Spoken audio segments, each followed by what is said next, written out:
Today, I'm going to speak a bit more on ego. Last week, we asked, is it our job to shed our ego?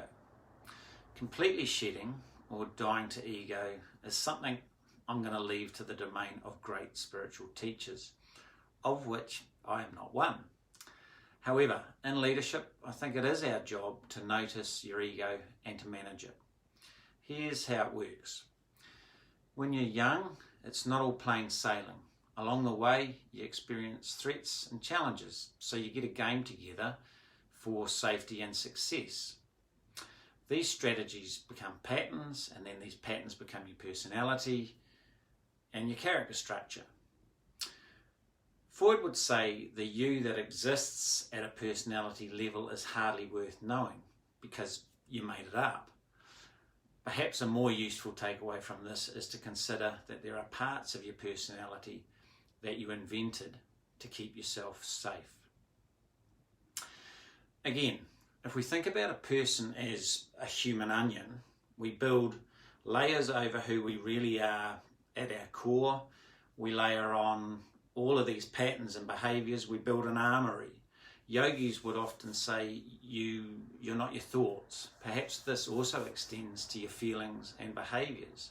At least to some extent, thoughts, feelings and behaviours are just reactions that then fire off of each other. Importantly, this is true of others as well as yourself.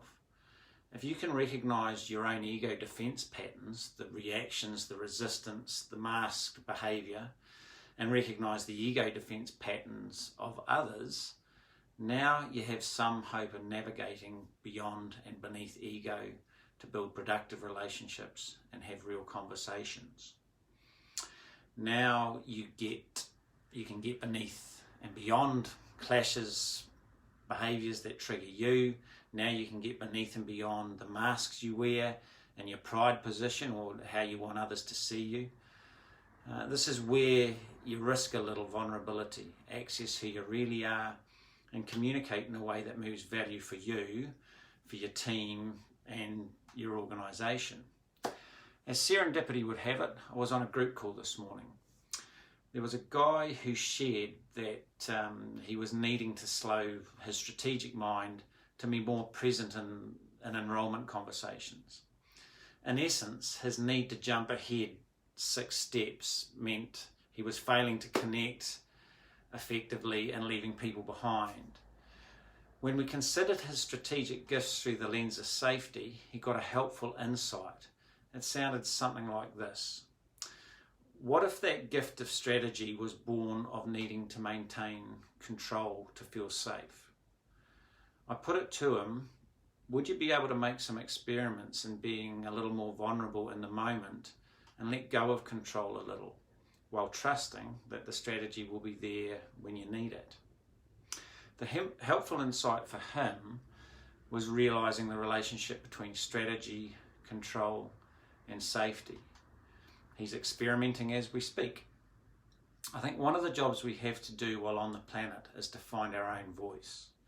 If the 2 highest ranking leadership qualities are trust and integrity, and the research has suggested for years that it is, then part of your leadership job is to be authentically and congruently you.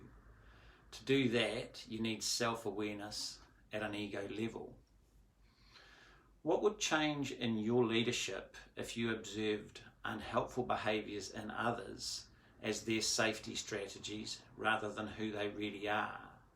How would that change how you interacted with them? If you got such a handle on your own ego that you were able to dial up the best of your personality and catch and manage your unhelpful behaviours, how do you think that would contribute to your results and experiences? Leave a comment below. I'd love to hear from you.